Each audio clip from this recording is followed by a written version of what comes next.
Coba deh, bayangin Tuhan itu sosoknya seperti apa sih? Apa kayak seorang raja yang bijaksana di singgasananya? Atau jangan-jangan lebih mirip hukum alam semesta yang nggak kelihatan tapi ngatur segalanya? Nah, kali ini kita bakal bedah tuntas dua wajah Tuhan yang beda banget dalam dunia filsafat. Konsep super abstrak dari Plato dan bukti-bukti logis dari para filsuf setelahnya. Oke, kita mulai dari pertanyaan paling dasar. Buat Anda, Tuhan itu seseorang atau sesuatu? Sosok yang bisa diajak bicara, yang mendengar doa kita, atau sebuah prinsip agung yang jadi dasar dari semua yang ada? Coba deh renungin sebentar. Jawaban Anda, apapun itu, bakal jadi pegangan penting untuk ngertiin dua kubu pemikiran besar yang mau kita bongkar hari ini. Pertama, kita terbang dulu ke Yunani kuno. Coba lupain sejenak semua gambaran Tuhan yang kita kenal, karena kita mau kenalan sama salah satu gagasan paling radikal tentang Tuhan yang datang dari seorang jagoan filsafat, yaitu Plato. Gini, buat Plato, cara buat mendekati Tuhan itu bukan lewat ritual atau doa, tapi lewat mikir. Serius, bayangin aja ada agama yang kitab sucinya itu buku logika, dan ibadah paling tingginya adalah mikir keras sampai kepala ngebul. Tujuannya bukan buat menyembah, tapi buat bener-bener paham. Plato nyebut realita tertinggi ini ide kebaikan. Dan ya, inilah Tuhannya Plato. Tapi jangan bayangin sosok apa-apa ya. Anggap aja ini kayak sistem operasi alam semesta. Kalau gravitasi itu ngatur benda-benda fisik, nah ide kebaikan ini adalah sumber dan standar dari semua hal baik, semua keindahan, dan semua kebenaran yang pernah ada. Nah, ini dia nih kuncinya yang bikin beda banget. Tuhan versi Plato itu impersonal. Dia nggak punya perasaan, nggak marah, nggak cemburu, nggak juga jawab doa. Dia itu sebuah konsep yang sempurna, ababi, nggak berubah-ubah. Mirip kayak rumus matematika yang pasti dan presisi. Jadi tujuan kita sebagai manusia itu bukan buat minta-minta ke dia, tapi buat berusaha memahami konsep sempurna ini. Mungkin kamu langsung nanya, loh, bentar, kalau Tuhan cuma ide, terus yang nyiptain dunia siapa dong? Nah, Plato punya jawaban untuk ini. Namanya demiurge. Tapi penting banget nih dicatat, demiurge ini bukan Tuhan pencipta yang bikin segalanya dari nol.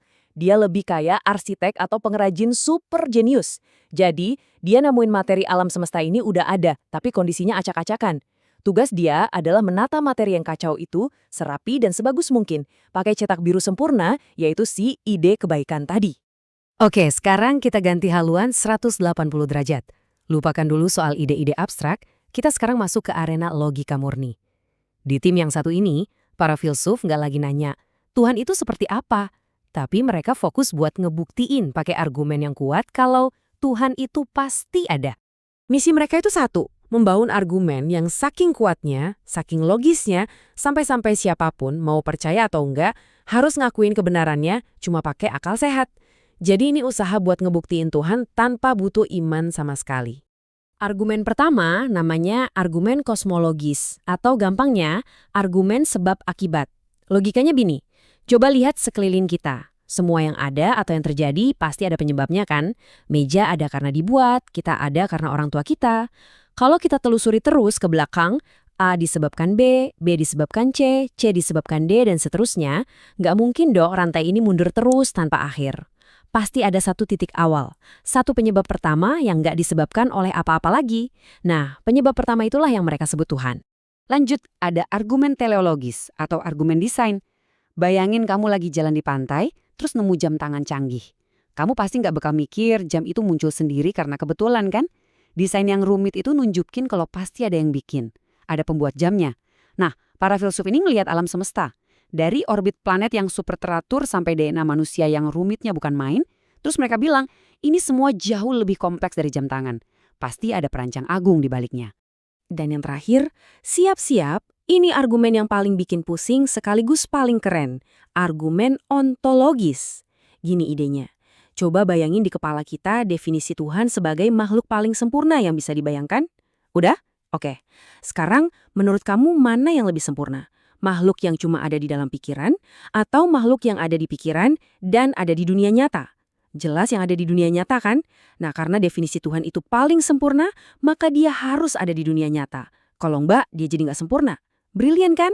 Salah satu filsuf besar, Thomas Aquinas, ngambil argumen kosmologis tadi dan menyusunnya jadi langkah-langkah logika yang super rapih kayak gini. Intinya, Semua yang bergerak itu pasti digerakin sama sesuatu yang lain. Rantai gerak menggerakkan ini nggak bisa ditarik mundur selamanya. Jadi harus ada satu penggerak pertama yang memulai semuanya. Tapi dia sendiri nggak digerakkan oleh siapapun. Dan penggerak pertama itulah, kata Aquinas, yang kita sebut Tuhan. Oke, jadi sekarang kita punya dua potret Tuhan yang sangat berbeda. Di satu sisi, ada ide sempurnanya Plato yang abstrak. Di sisi lain, ada arsitek agung dari argumen para filsuf. Yuk, sekarang kita taruh keduanya sebelahan biar kelihatan jelas bedanya di mana.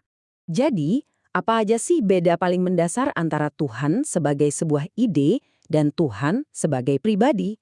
Mari kita coba pecah jadi poin-poin yang lebih gampang dimengerti. Coba perhatiin tabel ini deh. Bedanya kelihatan banget kan? Tuhannya Plato itu impersonal dan agak jauh, kayak cetak biru bangunan.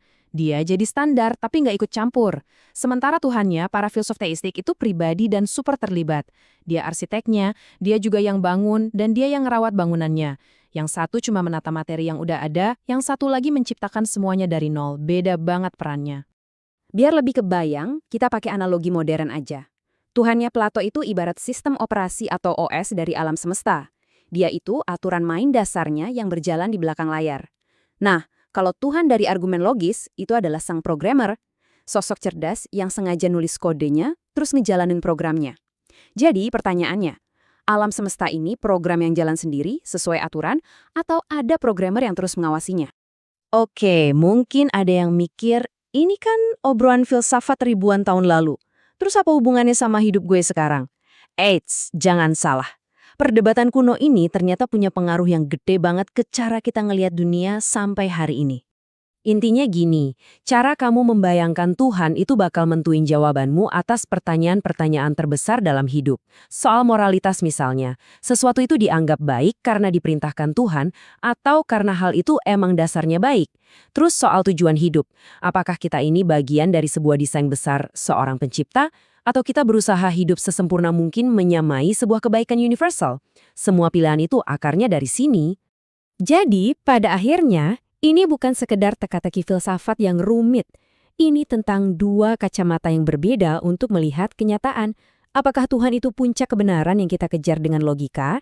Atau dia adalah sosok personal yang menciptakan dan peduli sama kita? Jawabannya nggak ada yang gampang. Pertanyaannya sekarang kembali ke Anda. Gagasan mana yang rasanya lebih klik dan lebih bermakna buat Anda? Coba renungkan.